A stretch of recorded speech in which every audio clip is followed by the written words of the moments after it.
I always considered myself a skeptic. Things like ghosts, spirits, and paranormal phenomena never made it into my vocabulary. However, when my family and I moved into that old house on the outskirts of town, all that changed. The house was big and spacious, built in the early 20th century. It had a charm that won us over immediately. My mom, dad, and my younger sister Lara were as excited as I was. Lara loved exploring every corner and soon turned the backyard into her own playground kingdom. However, there was one place we rarely visited, the basement. From day one, it was a place we avoided, perhaps because it was dark and damp, or maybe because we simply had no real reason to go down there. We moved into the house in early autumn.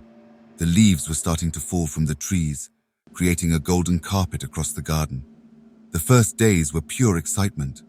Lara ran from side to side, discovering every nook and cranny.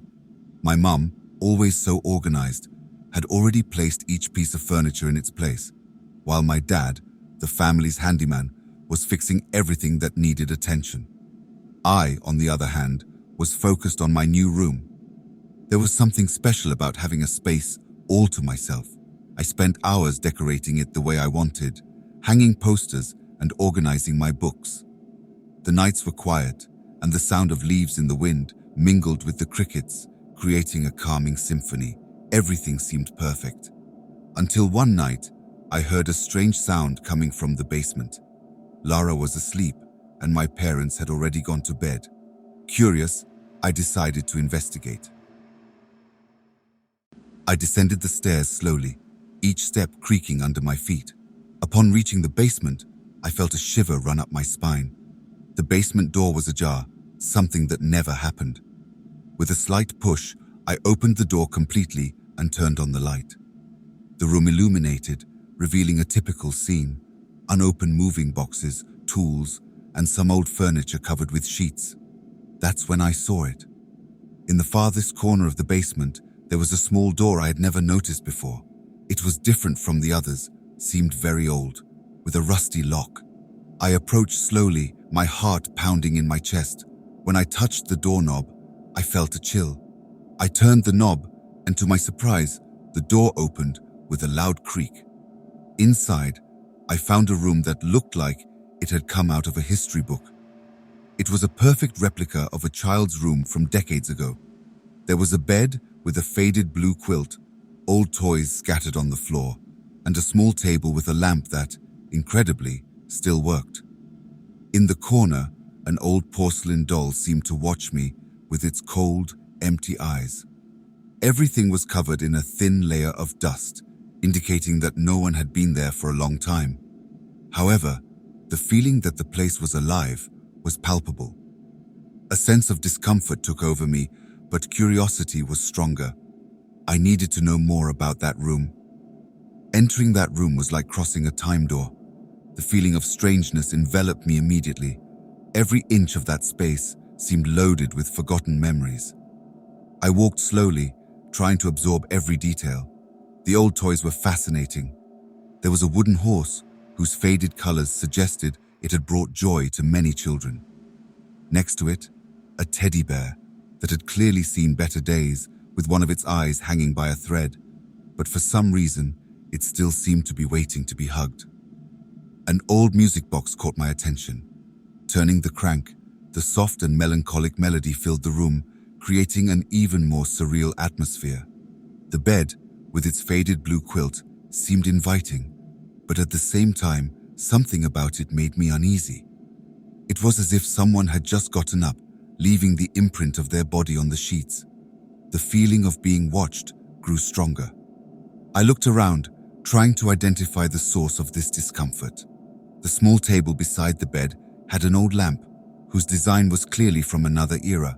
Surprisingly, when I turned it on, the light flickered for a moment before illuminating the room with a soft yellow glow.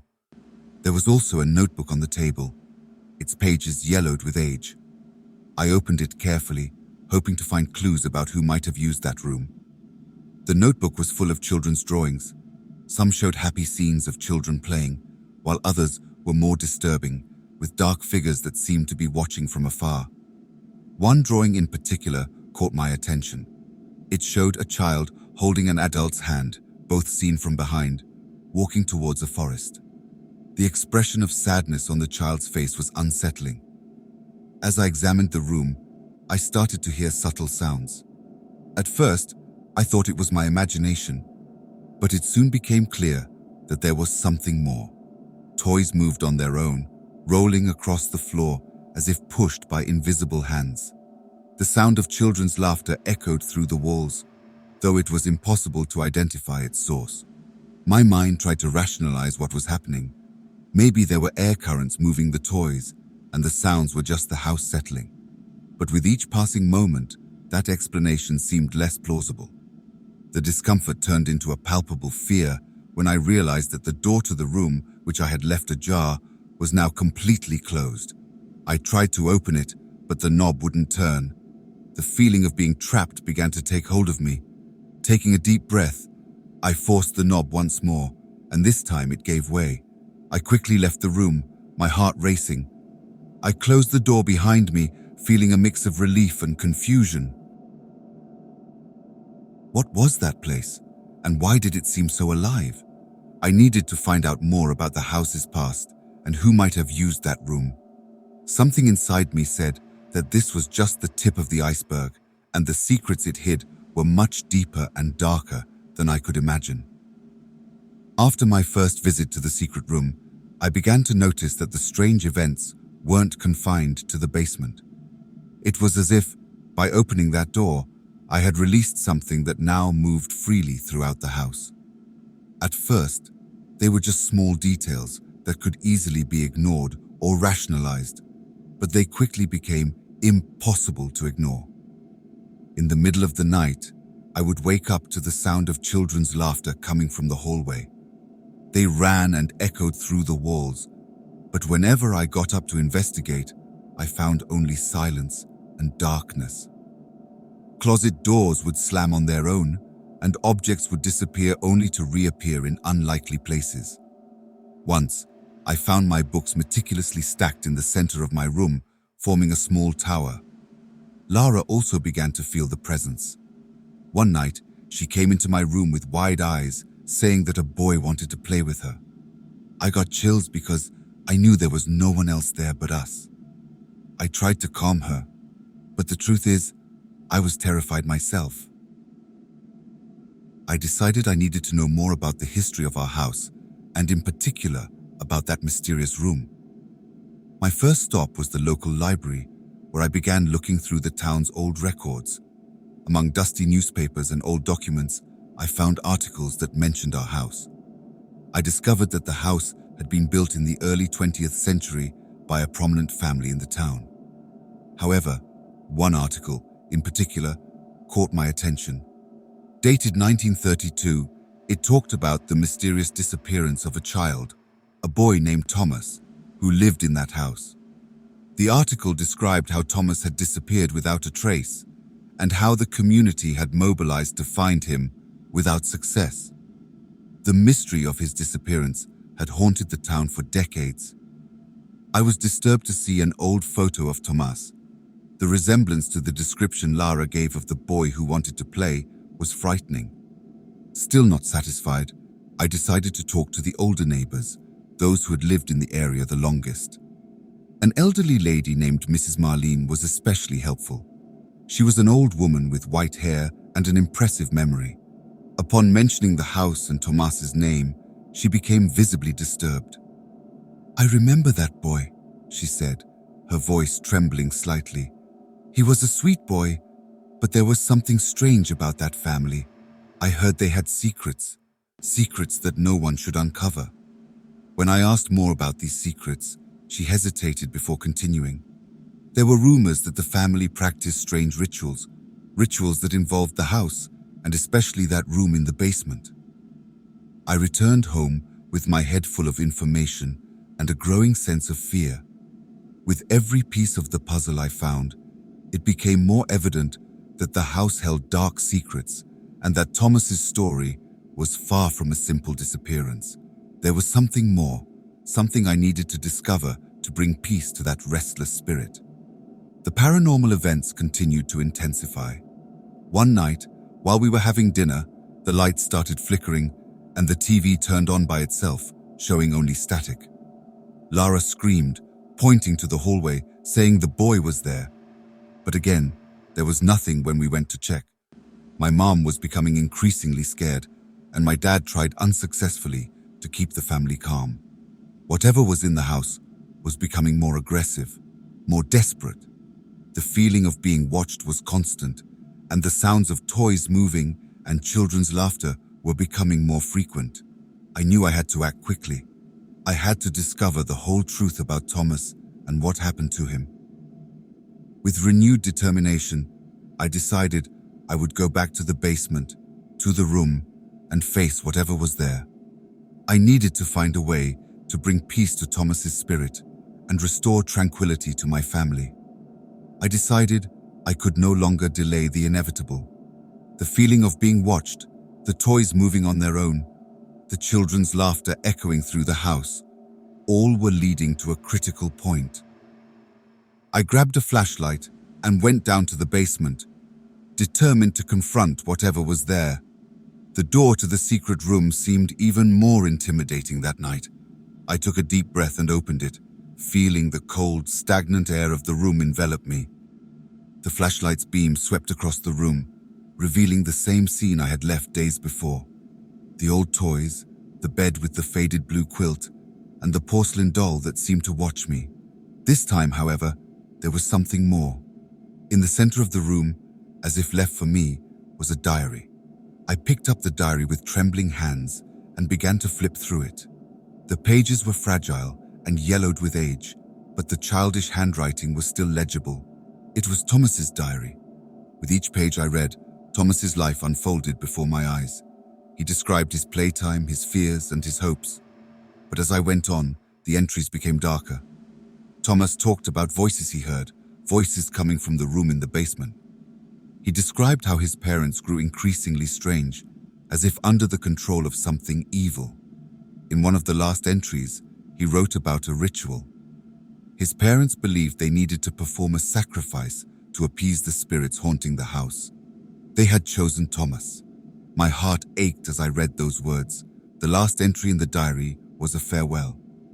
Thomas knew there was no escape. I closed the diary with tears in my eyes, feeling a mix of sadness and anger. That child had been a victim of something terrible, and his spirit was trapped there, reliving his final moments. As I absorbed all this, the temperature in the room dropped drastically. The flashlight began to flicker, and I heard a soft whisper behind me. I turned slowly and saw the figure of a boy. It was Thomas. He stood next to the bed, looking at me with sad eyes.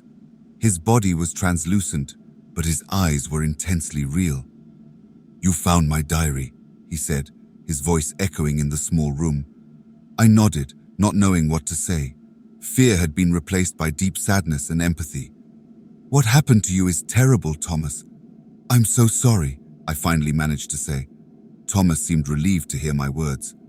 "They thought they were saving me, but they trapped me here," he said, pointing to the floor of the room. "I can't rest." Determination took over me. I needed to help Thomas find the peace he deserved. "I will find out what really happened, and I will help you rest," I promised. Thomas smiled for the first time. "Thank you," he said before slowly disappearing, leaving a sense of relief in the air. With newfound determination, I decided to investigate further. I returned to the library and found records of the family that lived in the house before us. I discovered that Thomas's parents had been accused of murder, but there was no concrete evidence, and the case was filed as a mysterious disappearance. I spoke again with Mrs. Marlene. She revealed that Thomas's family had been involved in occult practices, trying to appease what they believed was a curse on the house. "They thought that by sacrificing Thomas, they could end the curse," she said, her voice trembling. I understood that to free Thomas's spirit, I needed to undo the ritual that trapped him. I decided to seek help from an antique shop in the center of the town. The shop, full of mysterious items and old objects, seemed the perfect place to find answers. I explained my situation to the shop owner, an elderly man with eyes that seemed to know many secrets. He listened to my story attentively, and after a few moments of reflection, went to the back of the shop and returned with an old grimoire. "This book was written by an occultist who lived long ago," he said, handing it to me. "It contains information about rituals, and more importantly, how to reverse them." I returned to the basement with the necessary items.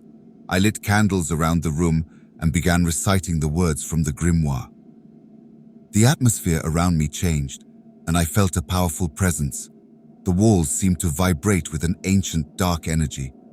Thomas appeared again, but this time, he was not alone. His parents were also there, their spectral figures looking tormented.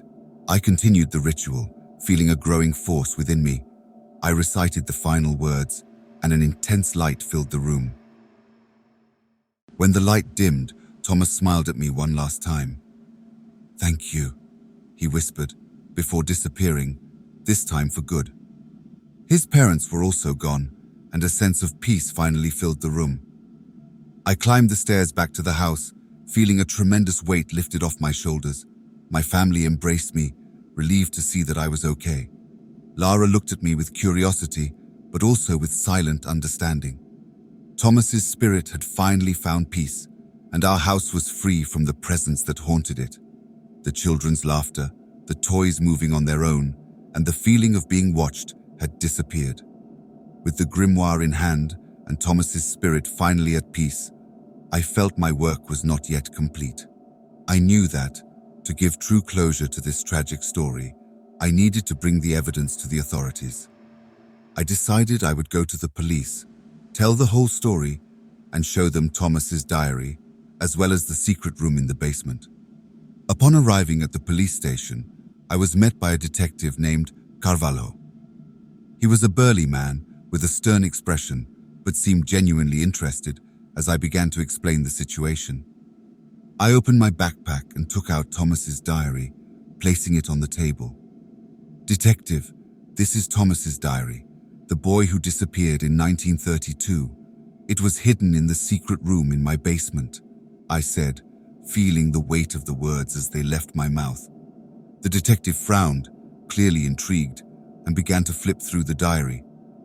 "You're saying you found a secret room and this?" He looked up at me, holding the diary carefully. "Yes, and there's more," I continued. "Thomas's family was involved in occult rituals. They believed that by sacrificing him, they could appease the spirits haunting the house. This grimoire," I said, pulling the old book from my backpack, "contains the rituals they practiced." The detective read a few passages from the grimoire, his expressions shifting between skepticism and shock. "This is very serious," he finally said. "Let's go to your house." I led Detective Carvalho and his team to our basement. As I opened the door to the secret room, I felt a familiar chill. But this time, there was a sense of resolution. The investigation team took photos, examined the old toys and the bed, while the detective read the most disturbing passages from Thomas's diary. "I think we have enough evidence to reopen the case," Carvalho said, turning to me. "You did the right thing by coming to us." The investigation was officially reopened. Thomas's case, which had remained a mystery for decades, was finally getting the attention it deserved. The local newspapers quickly picked up the story, and the entire town was in an uproar. The truth about Thomas's disappearance and the horrors he suffered at the hands of his own parents shocked everyone. The days that followed were a mix of relief and introspection. Knowing that I helped bring the truth to light and that Thomas's spirit could finally rest brought me a sense of peace. But there was also a deep sadness for what that boy had suffered and for how long his story had remained buried and forgotten.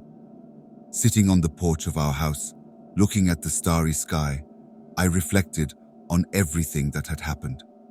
Life was full of mysteries, and sometimes we were called to unravel them, no matter how painful they were. I felt a deeper connection with my family, especially with Lara, who had somehow been touched by Thomas and his story. "Do you think Thomas is happy now?" Lara asked one night, her big, curious eyes fixed on me. Yes, Lara, I replied with a soft smile. I think he's at peace now, and you helped make that possible. She smiled, satisfied with the answer, and I felt a huge weight lifted from my shoulders. The house, which once seemed full of shadows and secrets, was now full of light and happy memories. The feeling of being watched had disappeared, and the children's laughter was no longer frightening, but a distant echo of a resolved story. The rituals, secrets, and horrors of the past had been brought to light, and with that, peace finally reigned in our home. I knew this experience had changed all of us. We learned that no matter how painful or frightening, facing the truth is always the path to true freedom and peace.